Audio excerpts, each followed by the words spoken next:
In this video, we'll only work on 2 sentences.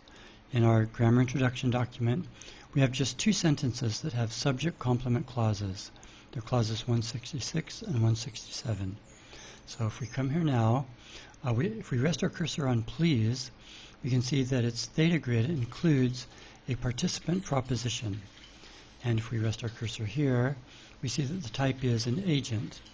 In other words, a subject-complement clause. And if we generate this sentence now, okay, pleased Mary, period, and then our subject-complement clause.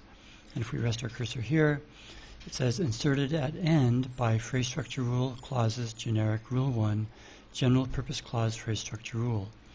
Whenever you see that a phrase structure rule inserted a constituent at the end, that means we haven't yet specified that constituent in the phrase structure rule.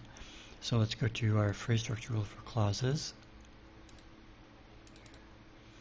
And let's put it the same place as we put an object complement clause. So this will be a clause, and its type will be agent.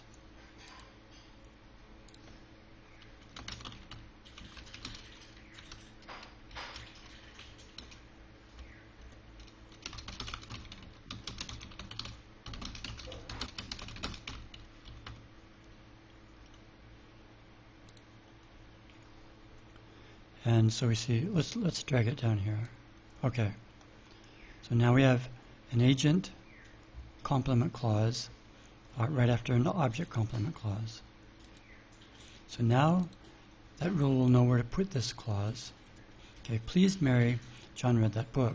So we're getting closer. If we look at the theta grid for this, the theta grid adjustment rule for this verb, we need a complementizer in here.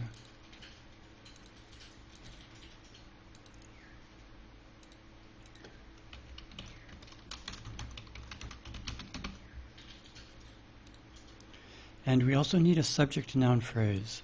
So in the output structure, let's insert a noun phrase. And again, we can insert this anywhere, but it's nice to be able to visualize it. So I'm going to put it before the verb, because that's where subjects normally are in English. Let's call this a subject. And here we have a choice. We want the word it in here. It is a pronoun. We could say, okay, we have 2 options. We could put in the word thing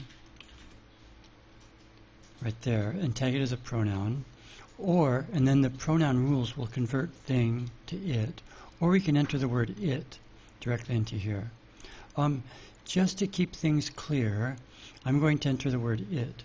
I know it isn't a noun, but just to keep things clear, it, countable, common, neuter.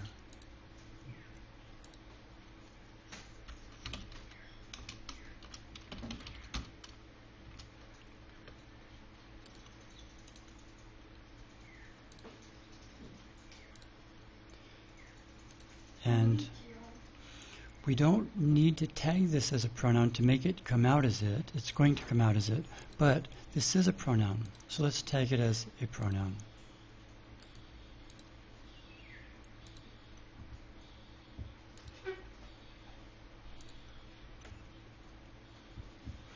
The it pleased Mary that John read that book. So it's good except for the word the. And we'll need to write a rule that whenever we have a pronoun, it's very common to delete almost all of the modifiers, like the. We don't say the he, or the she, or those he, those them. So we need to write a rule in our pronoun identification section that will delete all of the constituents that modify nouns.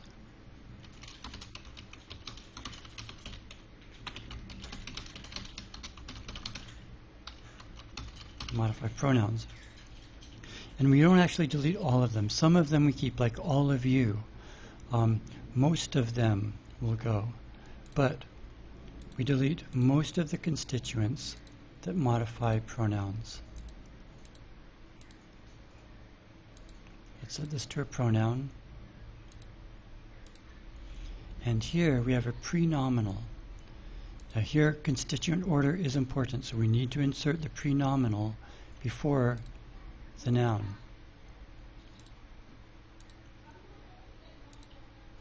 We don't need to specify which prenominal. There are many.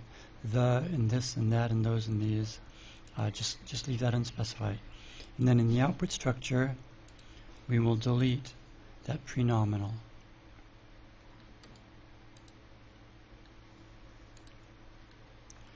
Okay. It pleased Mary that John read that book. Generated text is identical. Let's save it. And let's go to the next sentence. Okay. It is true that John read that book. So B, since V, takes subject complement clauses. So let's do the same thing here. Let's insert the word that.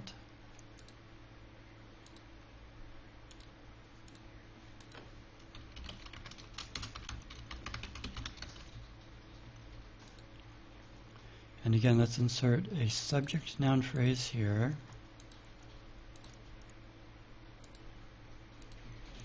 With the word it in it.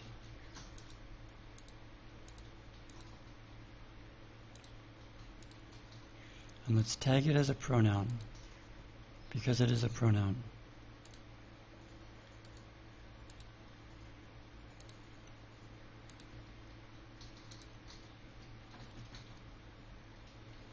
It is true that John read that book. Generated text is identical.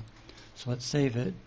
And those are all of the examples that we have in the grammar introduction that include subject complement clauses. Now we're ready to start adverbial clauses. In other words, event modifying clauses. So we'll end this video here.